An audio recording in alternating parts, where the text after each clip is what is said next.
biblioteca digital, a integração do NetSpace com o Sapudas considerado que é o nosso sistema acadêmico. Então, o Robson estava lá, uns 20 minutos, vou te avisar em 10, também em 10, 20 minutos. E depois a banca pergunta mais mesmo, ver se alguém quiser perguntar. Então, vá, Robson. Boa noite, boa tarde, na verdade.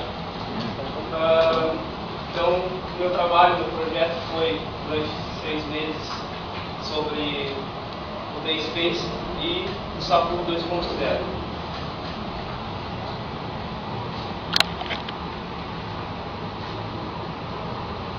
Identificação, meu nome é Robson Herman, o professor já me apresentou, e essa é a apresentação da minha proposta, do meu projeto concluído para a formação no curso de Tecnologia na Desenvolvimento de Sistemas. Um pequeno sumário que eu vou apresentar,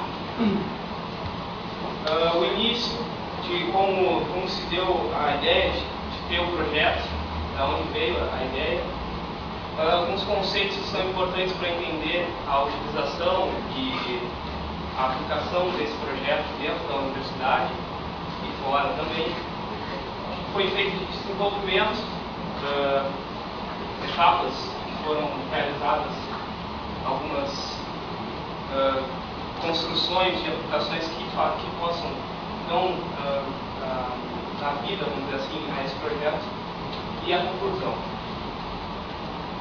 Então, para começar, eu vou fazer a demonstração de uma coisa que é importante. Aqui a gente tem um papel, certo? Seco. Imagine que seja um livro. Tem um momento que eu molho ele, acontece o quê? Exatamente o que vocês estão pensando. Ele molha e fica, ou seja, sujeito a clima, temperatura, luminosidade, tá? E essa é a realidade das bibliotecas, certo? As bibliotecas, os livros que estão lá, os artigos, enfim, as teses, estão sujeitas a clima, temperatura, iluminação e tudo que envolve o contexto ambiental desses elementos.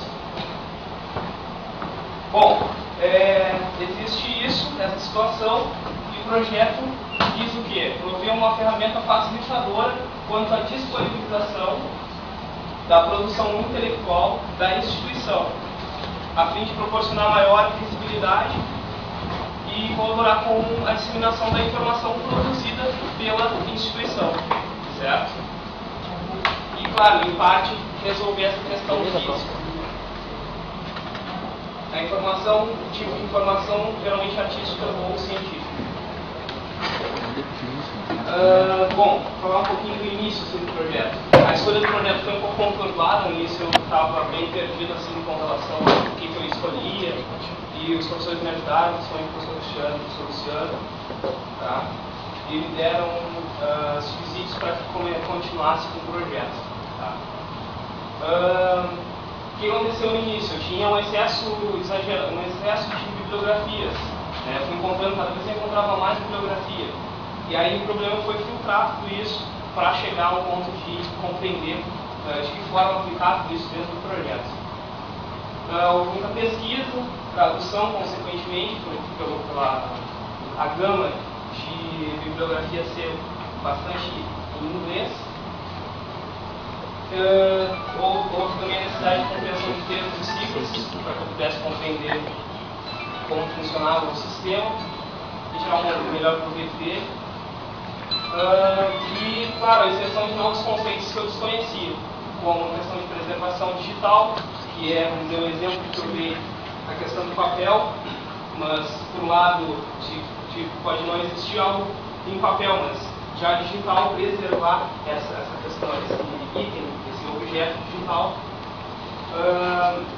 Handling System é um sistema que proporciona um identificador único aos documentos preservados, por isso essa ideia de preservação, ou seja, tu tens lá um documento dentro da biblioteca e ele vai ser preservado, ele vai ser acessado sempre pelo mesmo endereço, certo? Mas para isso precisa-se de um sistema, de uma contratação de um serviço para que possa ser atrelado àquele item.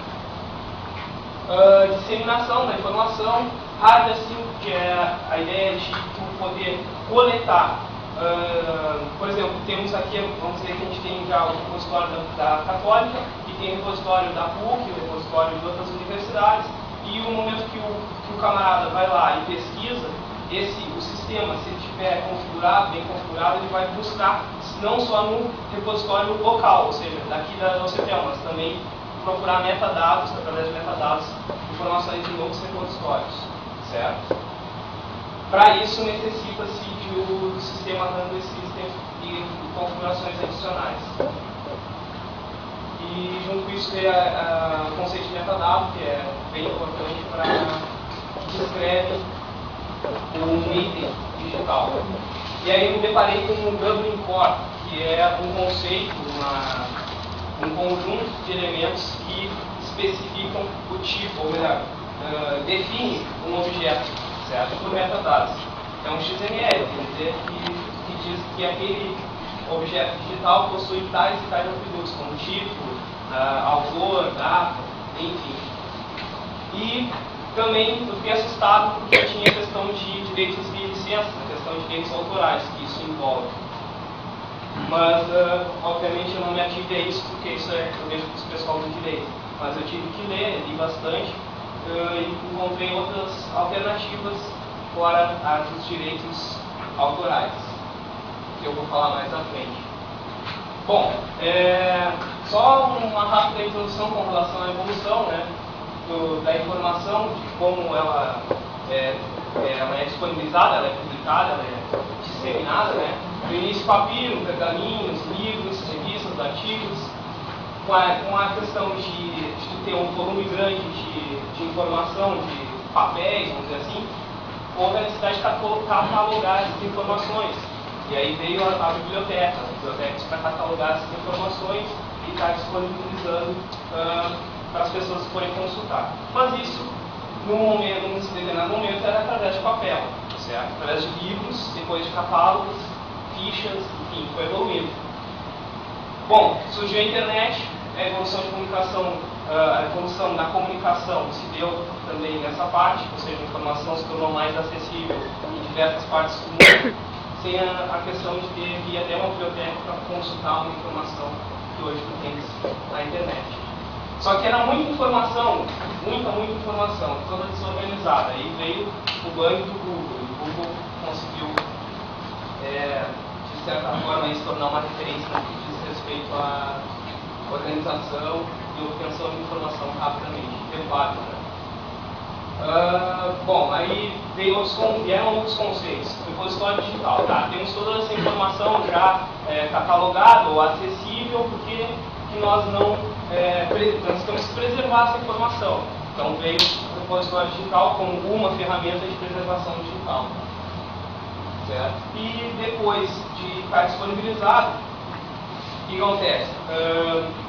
A ideia do DSpace ou desses repositórios digitais é a questão de disponibilização da informação de uma forma qualitativa, vamos dizer assim, porque tu tens, dependendo dos administradores ou revisores desses repositórios, depois eu vou falar mais um pouco sobre esses tipos de usuários, eles vão definir bem o documento, e o acesso livre, que é uma iniciativa, a iniciativa de acesso livre diz respeito a ter acesso a essas informações de uma forma mais tranquila do que ter que te deslocar até uma faculdade ou até uma biblioteca renomada para obter publicações importantes.